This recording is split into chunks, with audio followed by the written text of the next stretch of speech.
लोगों के लिए। ग्रीस में एक बहुत बड़े दार्शनिक हुए, उन्होंने एक बहुत अच्छी बात लिखी, if you do not participate in democracy be ready to be ruled by your inferiors. तो बिहार में जो अपने आप को प्रबुद्ध जन कहता है, ताली मत बजाइए, आपके लिए ये सही बात लिखी गई है कि अगर आप राजनीति में भागीदार नहीं बनिएगा तो इस बात के लिए तैयार रहिए कि कोई मूर्ख आदमी राजा बनकर आप पर शासन करेगा।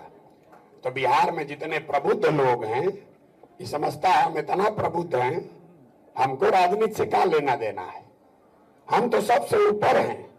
तो आप या तो ड्राइंग रूम में बैठ के भाषण करते हैं, गपियाते हैं, या कभी कभी अपने दोस्तों मित्रों के साथ बैठ के चर्चा करते हैं, या तो समाज ने आपको ढकेल के राजनीति से बाहर कर लिया, या आप खुद से ही राजनीति से अलग हो गए।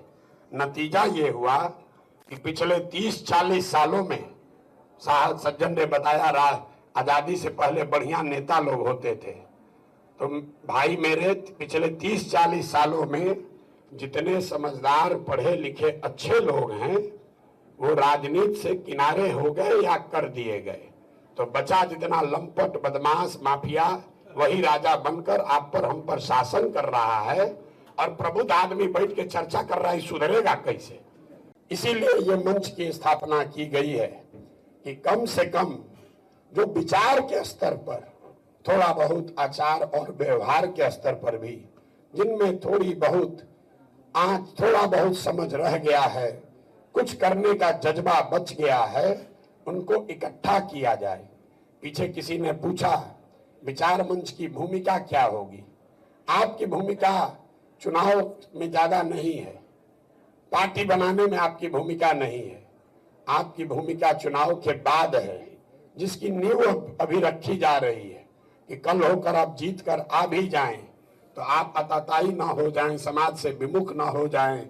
इसके लिए जरूरी है कि जो विचारवान व्यक्ति हैं वो इससे जुड़े रहें, और जो व्यवस्था बने उसमें आप जैसे सज्जनों का, आप जैसे लोगों के अच्छे विचारों का समावेश सरकार के बनने और उसके चलने में समाहित रहे।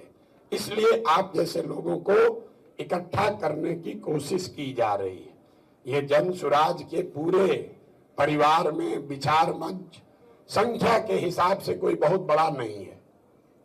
सारी बैठकें बापू सभागार में हुई है, विचार मंच का बैठक एक छोटे कमरे में हो रहा है, क्योंकि ये छोटा वर्ग है संख्या के नजरिए से। लेकिन समाज में अगर आप चाहें तो आपका प्रभाव बहुत बड़ा है।